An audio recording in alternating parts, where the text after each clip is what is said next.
जिनको भी जन्माष्टमी मनाने से आपत्ति है, आरिफ मसूद या कांग्रेस के अन्य नेताओं को, तो वो कान खोलकर सुन लें।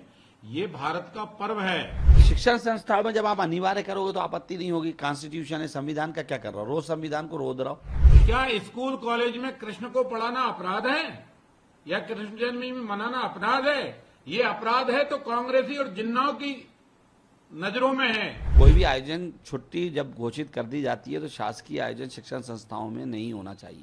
जन्माष्टमी के बदले में ईद मनाना, तो ईद मनाने के लिए कांग्रेस है ना, ईद मनाए, कौन ने मना की है?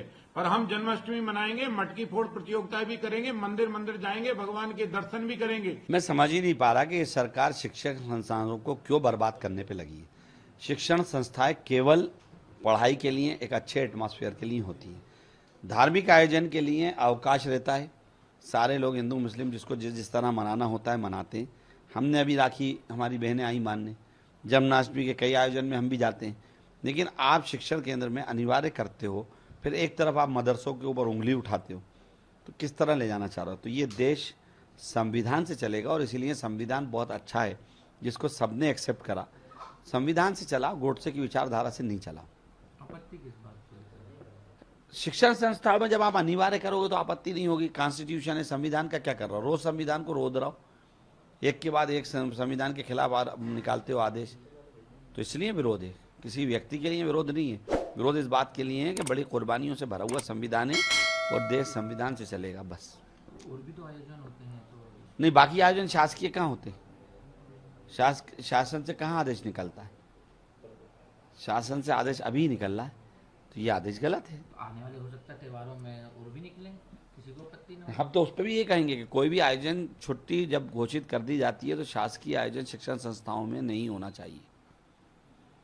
शिक्षण संस्थाएं पढ़ने का केंद्र है, वहाँ एक बहुत अच्छा वैचारिक डिस्कशन होना चाहिए और उसको उसी के लिए रखना चाहिए। भारतीय जनता पार्टी की सरकार ने, डॉक्टर मोहन यादव जी के नेतृत्व में मध्य प्रदेश सरकार ने, हमने निर्णय लिया है कि भगवान कृष्ण की जन्माष्टमी पूरा प्रदेश में धूमधाम से मनाई जाएगी।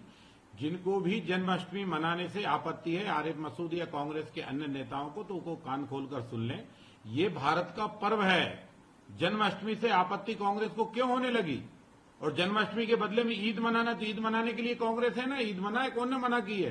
पर हम जन्माष्टमी मनाएंगे, मटकी फोड़ प्रतियोगिता भी करेंगे, मंदिर मंदिर जाएंगे, भगवान के दर्शन भी करेंगे, क्योंकि लीला पुरुषोत्तम है भगवान कृष्ण। उनकी लीलाओं पर हिंदुस्तान चल रहा है। और मध्य प्रदेश की धरती पर उज्जैन की महाकाल उज्जैनी में भगवान कृष्ण ने भी शिक्षा प्राप्त की है। इसलिए मध्य प्रदेश का और दायित्व और फर्ज बनता है कि हम कृष्ण जन्माष्टमी धूमधाम से मनाएंगे। और मैं मोहन सरकार को बधाई देता हूं, धन्यवाद देता हूं कि उनने इस पर्व को शासकीय स्तर पर भी घोषित किया। ये बधाई की बात है। क्या स्कूल कॉलेज में कृष्ण को पढ़ाना अपराध है या कृष्ण जन्मष्टमी मनाना अपराध है? ये अपराध है तो कांग्रेसी और जिन्नाओं की नजरों में है, भारत के नागरिकों की नजरों में नहीं है। भारत का नागरिक आज भी अपने बेटे को जब पैदा होता है, मां की गोद में होता है, तो कन्हैया कहकर पुकारता है।